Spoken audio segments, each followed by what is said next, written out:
According to the manual, Honda says that the first oil change should occur after the first 5 hours of use or after the first month, followed by the second oil change occurring after the next 50 hours or 6 months, and then every 50 hours after that. But is Honda missing a step here?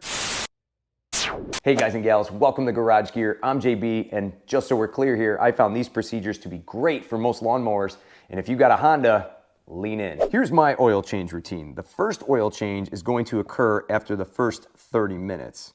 This is also known as the break-in oil change. I like to call it the dirty 30. From there, I'm gonna fill it back up and then do the next oil change at the 5-hour mark. This is gonna serve as another flush, so to speak, of any other particulates that might have been left inside that engine. The next oil change is going to occur at the end of the season. And I usually do this to prepare the lawnmower for winter storage. From there on out, the oil gets changed once a season, at the end of the season, again before I tuck it away for winter storage. Boom. There it is. Now, obviously you could throttle this up more if needed if your equipment is seeing more use throughout the season. So let's break this down. Honda says that the first oil change should occur at the 5-hour mark. I found though that changing the oil after the first 30 minutes tends to get a ton of engine wear particles out right away. From here, I'm gonna run my mower outside in the driveway for 30 minutes. I'm gonna turn it on and then get the blade spinning to put an extra load on the engine. From there, I'm just gonna let it run for 30 minutes until I've seen a half an hour go by on my hour meter. And to help this video run better with the YouTube algorithm, would you mind hitting that like button?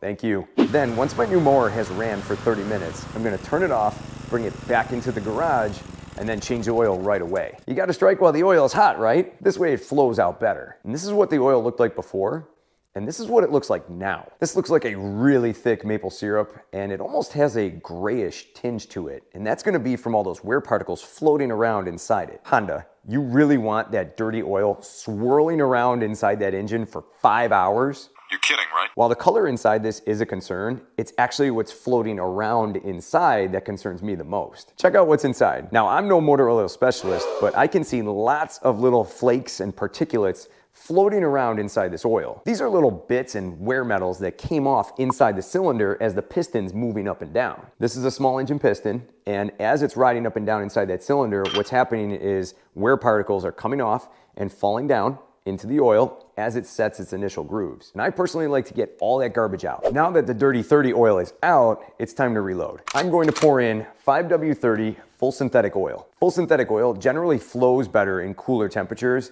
and has a higher thermal stability when the engine's running really hot. And according to the manual, this is going to give me a good temperature range. I'm going to be throwing in some SuperTech 5W30 full synthetic oil. It's a Walmart special, baby. Call me cheap, but this oil has performed better than or equal to many top brands in tests right here on YouTube. I'm gonna put in about 13 fluid ounces of this oil, and that should get us right to where we need to be on the dipstick. Pour it right in, pop in the dipstick, and you're good to go. By the way, when you go to check the oil on the dipstick, what you wanna do is simply just drop it in.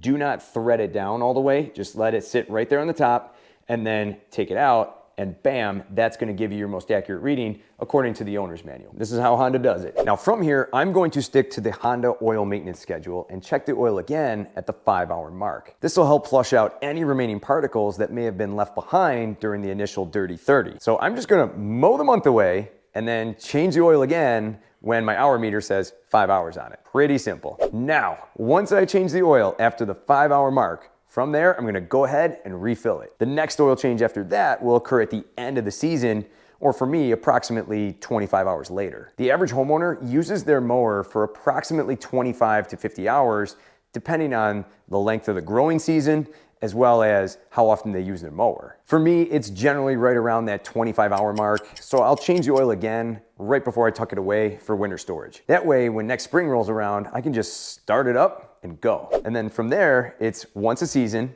at the end of every season, before it gets tucked away for storage. Now, if you're a landscaper, or maybe you live in a really hot climate, it's a good idea to change your oil more frequently to help keep your engine running at its best. Now, here are a few questions that come up with engine break-ins. First question that I hear quite often is, could you set your brand new mower up and then go mow your lawn for 30 minutes and then change the oil? Yes, you could totally do that.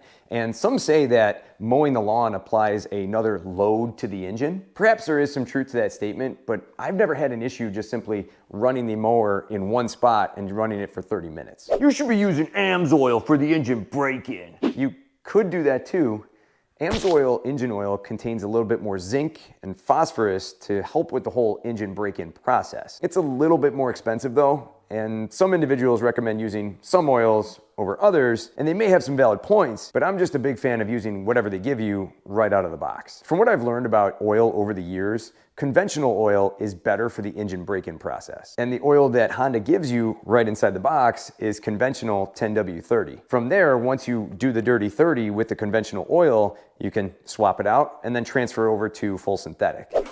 Now, here's a good question.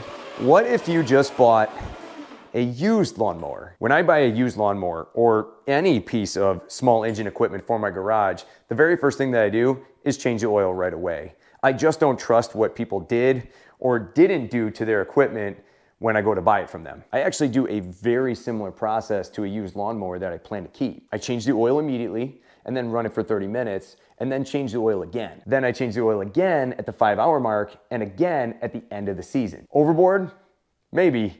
But damn, that engine's running clean. By the way, this old Toro commercial mower is never going anywhere. I love this thing. Now, I get a lot of comments from lawnmower owners saying that I've never changed my oil and I never will. Well, you do you, but my question to you is, could your engine be running better than what it actually is? A friend of mine never changed the oil in his lawnmower, ever.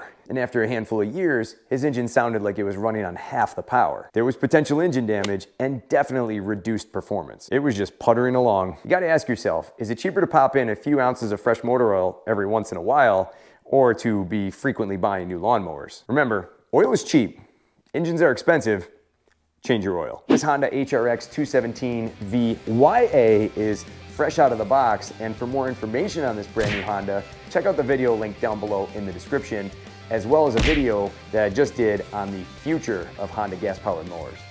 For more cool garage gear content, click or tap the screen right here. Thanks so much for watching, and I'll see you in the garage.